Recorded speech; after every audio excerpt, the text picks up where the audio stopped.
Assalamu alaikum wa rahmatullahi wa barakatuh. This is Liaquat and we are going through Kanz al-Daqaiq. Now, Kanz al-Daqaiq, as you guys have probably figured out by now, is a book which is not very easy to go through on your own. The texts are very condensed. You kind of have to have a bit of a background in fiqh beforehand before you can really try and understand what's happening.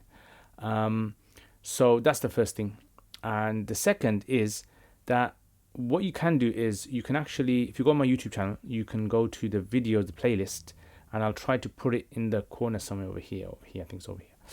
And I'll put in the corner the trade that I covered, right? So you can get an understanding of how trade works in Qudoori, and then in here it's going to make more sense. Right, so let's start with this then. So first of all, remember we talked about in the beginning, we said, first of all, there has to be this idea of mubadalatul mali bil mal, right? So mubadalatul mal bil mal, wealth has to be exchanged from one side to the other side. And we said this is something that has to be done with consent. That's the first thing. Second thing is that both sides have to give an offer and acceptance. And the offer only lasts until the other person accepts. If he doesn't accept, the other person has full right to retract their offer. Right? So that's the second thing. The third thing that we mentioned is that you can also sell with what we call ta'ati as well. Like ta'ati is basically like you can also sell with non-verbal, gestures. Right? So non-verbal gestures, you handed something over, the other person nodded their head or whatever. That's also something that's accepted as well. And also this idea of the currency that you're giving, whatever you're giving, which is the thaman, it has to be described in its quantity and its quality as well. So like we said, in gold terms, that would mean what kind of quality gold is it, how many carats is it, and in quantity, it obviously have to be how much it weighs or how many coins there are. In cash, that would be, so counting would be the quantity, and quality it wouldn't be that kind of description. You'd rather have currency, right? So currency, you identify what currency you're selling it for and how much.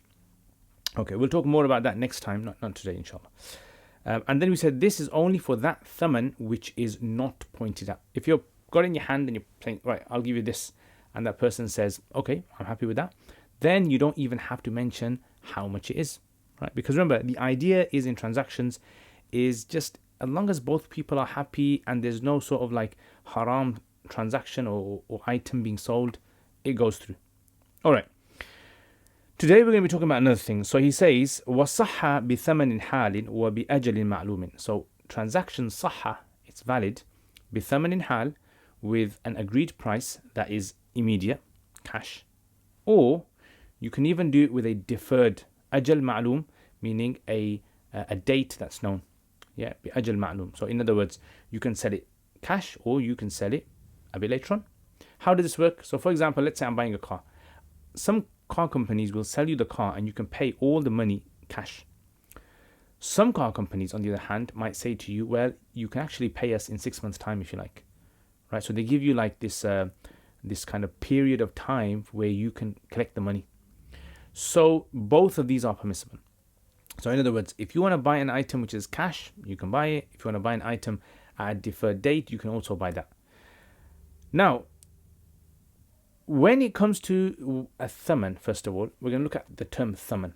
So thaman is basically when two people agree on a price. You call this the thaman. If two people don't agree on a price and in the markets items have a price, you call that the market value, right? You call this in the fiqh books, classical fiqh books, they used to term this as the qima. So for example, like let's say I want to buy a laptop and I go to the shop and I speak with the seller. And they say to me, this laptop costs £500.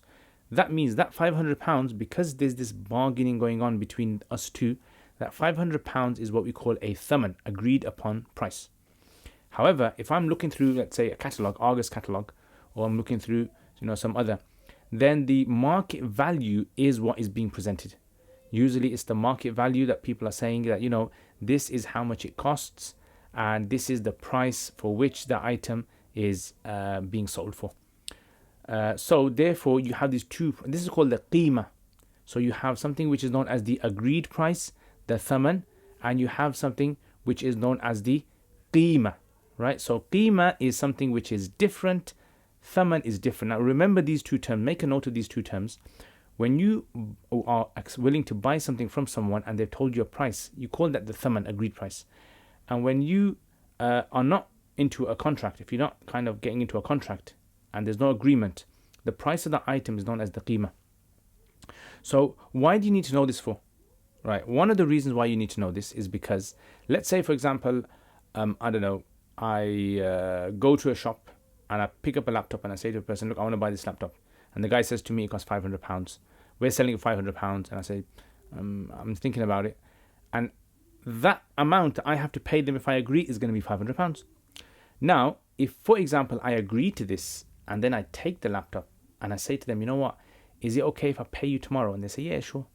And I go take the laptop falls out my hand, a car comes over the laptop, crushes the laptop into pieces. That's it now. Deal is done. Contracts were signed. I became the owner of the laptop. They become the owner of the money, even though they have not taken the money yet. That's another important thing to remember. They haven't taken the money, but they become owners. So what do we understand from this? The reason why now I have to pay for this is because I simply did an offer and acceptance. How much do I have to pay though? Do I have to pay the 500 or do I have to pay the market price of the laptop? Let's say the market price of the laptop is £450. They're making £50 profit, let's say. So I am going to be giving the £500, not the £450. Does that make sense? So this is why it's kind of like very important to understand these terms. Because let's say, for example, I broke someone's laptop. Someone had a laptop and I went and accidentally hit it off the table and it fell and it smashed. If I went to court, the courts would tell me that I would have to pay the qima, the market value, rather than the thaman, the amount they got it for. Does that make sense? Why? Because I didn't come into any agreement with them. So therefore, I can't be bound by the price that the guy bought it for. Yeah. So this is why we need to understand the value of thaman and qima as well. Similar with if you hit someone's car, you don't have to pay the price they bought the car for. The courts would demand that you pay the market value of roughly that kind of car. Does that make sense? Okay. So this is the thing that you have to remember about the thaman.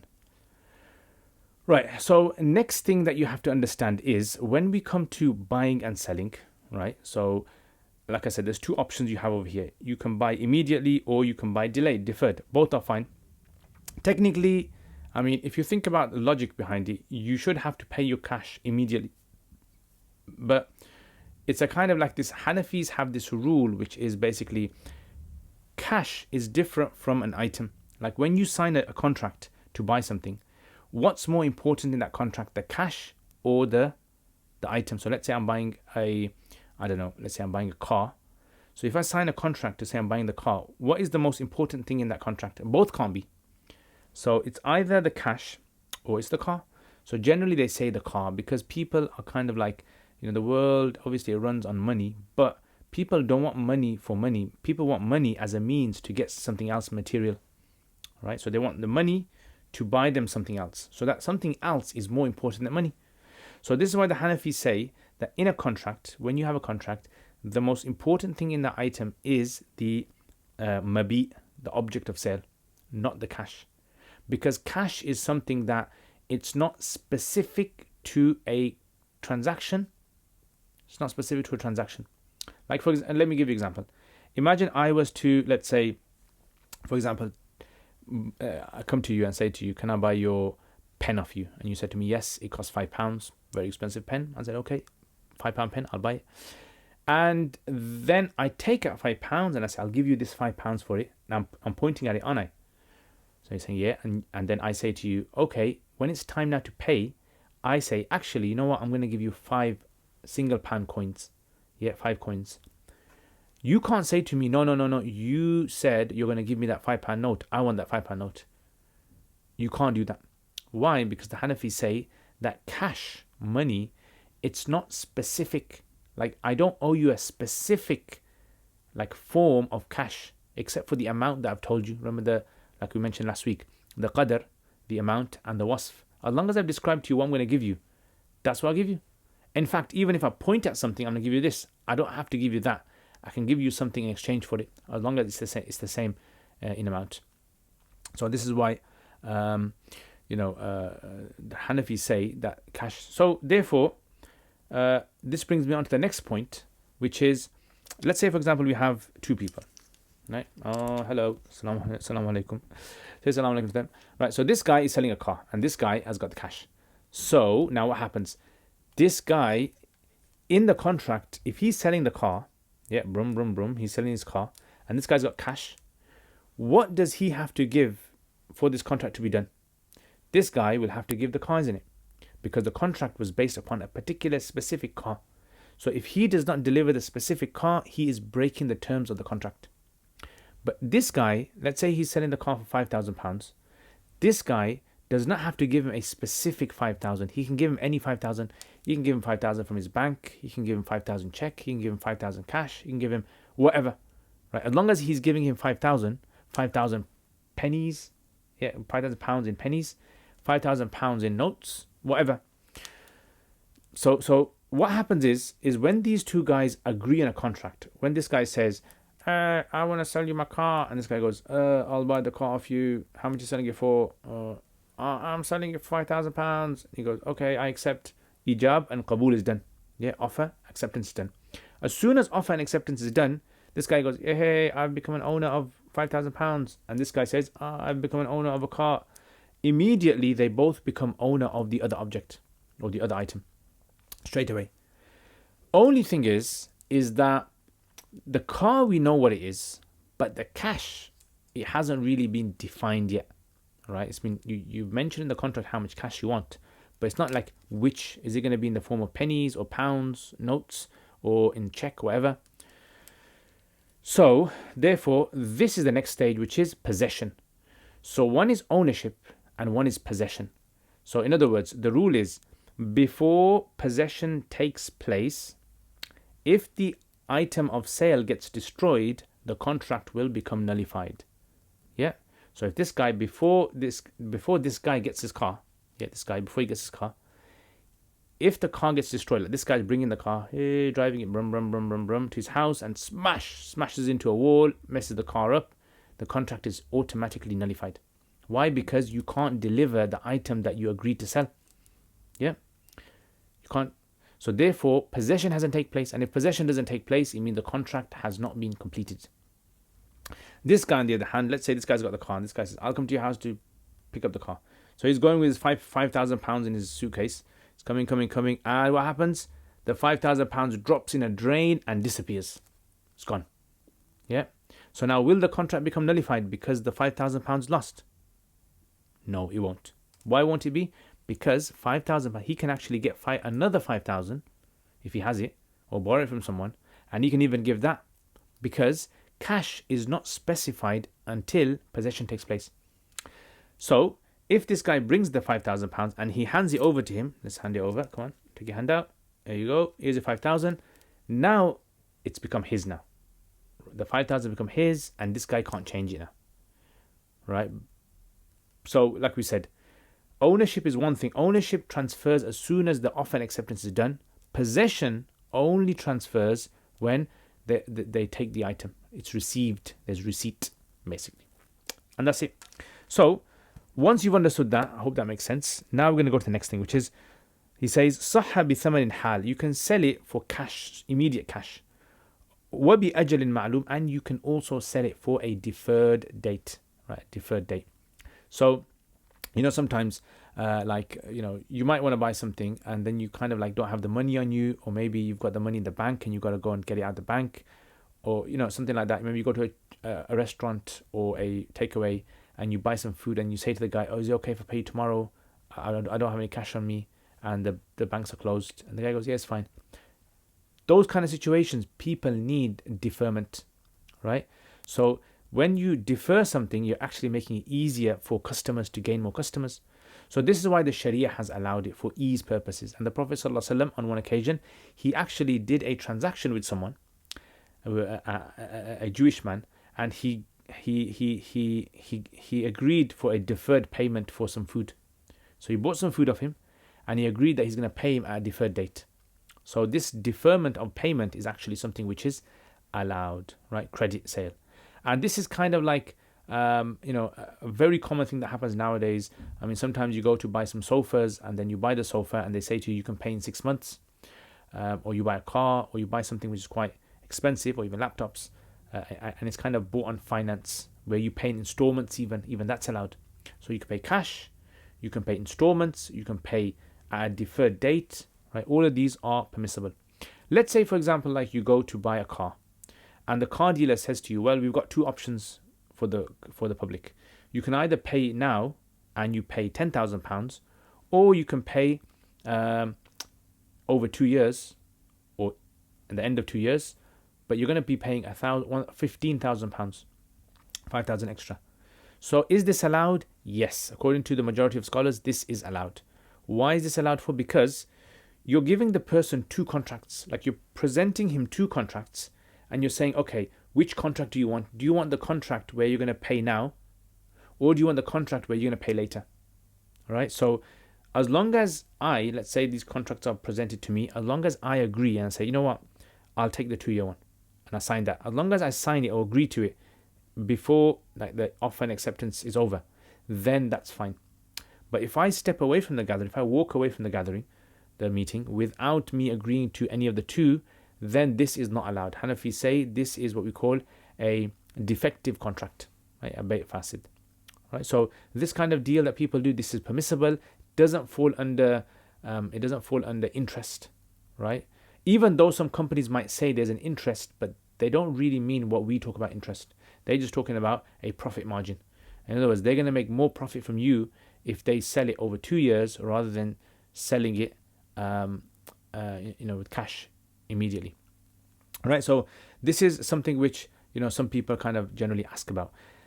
Last thing is that the ajal has to be ma'loom. In other words, if you agree to a term that you're going to pay on a particular term, the term has to be known. Like I have to know what that date is. You have to know. So if I say March the 15th, let's say March the 15th, I'm going to sell you this. So if I say to you March the 15th, then you know what March the 15th is, and I know what March the 15th is. But if we mention like a date which is unknown, like if I say, I'll give you the money when humans go to the moon, yeah, or I'll give you the money when humans go to Mars, or I'll give you the money when the next meteor hits the Earth. So we don't know when that is. Could be tomorrow, could be in 10 years' time, could be in 100 years' time, who knows? Now this is not allowed, right? So having a date which is unknown, majhul, ajalin majhul, not allowed, has to be stipulated. Why? Because if 1,000 people do these contracts and 1,000 of them are basing the term upon a date which is unknown, then this is going to cause problems. So the Hanafi books generally mention things like, in the olden days, they never used to know when the Hajis would come back from Hajj, or when harvest would occur, or when the wind would blow. So they would say, next time the wind blows strong, I'll give you the money. Or next time the Hajis come back from Hajj, I'll give you. It could be in a week, 2 weeks, 3 weeks, who knows? So these kind of things in them days was unknown. Nowadays, it's kind of different. I mean, a lot of businesses now work on specific dates. In fact, if you buy something online, you can actually exactly mention precisely when that money should be taken out of your account, and you pay them. So everything nowadays is very, very precise. So this kind of issue doesn't really occur in our time as much as it used to occur in the past. So, but anyway, the Quran also emphasizes this as well, that إِذَا تَدَايَنْتُمْ بِدَيْنٍ إِلَى أَجْلٍ مُسَمَّى فَاكْتُبُوهُ. Right, when you do a deal of debt, before for a specific mentioned date, then make sure you write it down. Make sure you record it, right? Because a lot of these transactions is ideal to get them recorded, as in signed, a receipt, or have witnesses there, because you don't want to kind of get ripped off. Just when you go to buy a car or something, you take some people with you just in case the other person kind of like says something which he later on denies, right? So this is what we've got to be kind of very, very clear about. Okay. I did say last thing, but there is definitely going to be a last thing now, which is that when we talk about the date, this kind of bi-ajalin ma'lumin, this kind of specific date, if I set a date, if I say to you, I am going to buy this thing off you and I'm going to pay you on the 15th of March, yeah, this is called a dain in Arabic. In Arabic, you call this dain. Dain is a debt. This is different from qard. Qard in Arabic is a loan. You borrow someone a loan. The rule is this: if you borrow someone a loan, a qard, you can ask for it back anytime, even if you you stipulate a date, right? So if you stipulate a date, doesn't matter, you can ask for it back, totally fine. But the debt, ad-dain, you can only ask for it back when the date that you agreed it matures. Yeah, you can only ask for it back when the date comes, basically. So if a person was to kind of like pester you and say, you know, on the 30th of February, which there isn't, okay, so on the 20th of February, let's say, someone comes to you and says to you, right, I want money, where's my money? And you say, well, look, you signed a document, you agreed that I'm gonna give you the money on the 15th of March. So if we go to court, the court's gonna listen to me and say, well, it's your right, you don't have to pay before. So this is why the date now becomes like fixed now. It becomes like obligatory upon the other person to respect that as well, right? So so people do this. Some people do this other kind of thing where they kind of ask you to drop the date and they'll drop the price as well. So they'll say, look, you owe me £500 for the laptop on the 15th of March. If you pay today, I'll cut off £100. Is that allowed? Majority of scholars say no. This falls into the realm of riba. And Mufti Taqi Uthmani also talks about this in Fiqh Buyoo. You can check that out over there as well. So let's summarize then. So we said that the agreed upon price, it has to be either paid in cash or at a later date. And what's that later date? A later date which has to be stipulated, right? And if you don't do this, then it will not be allowed, right? So that's today's lesson. Hope you guys understood that. I did mention quite a few things, but inshallah you guys are gonna understand, inshallah, because you guys are very clued up people, inshallah ta'ala. So any comments, you know where to put it. And jazakumullah khair. Share this video with other people. Subscribe if you haven't subscribed. And I will see you guys next time, inshallah. Assalamu alaikum wa rahmatullahi wa barakatuh. Jazakumullah khair, guys, for all of your support. Without your support, I wouldn't have been able to produce the videos that I've put up on my YouTube channel. And there is so much more that I really want to do. And without the support of you guys who are patrons, generously supporting this channel, I've been able to get myself a camera, which, as you guys can see, the quality of this camera, a mic system, software. I've been able to hire an editor. So what do I want to do? I want to make lots and lots and lots of more videos for beginners, for intermediate, advanced, in the subjects like Arabic and fiqh and hadith and tafsir and aqidah and all those other things as well. And for this to happen, again, this channel needs support. So if you guys want to become patrons and support this channel, then check out the link below. Also, if you do become patrons, you'll have access to videos that I don't put up on my normal YouTube channel. So check that out, inshallah. And there's most other perks as well that you guys can benefit from. And if you want to access this channel through social media, we've got Twitter, we've got Instagram, Facebook page, and other things as well that you can visit. So jazakumullah khair again, guys. Thank you very much for your support. Assalamu alaikum wa rahmatullahi wa barakatuh.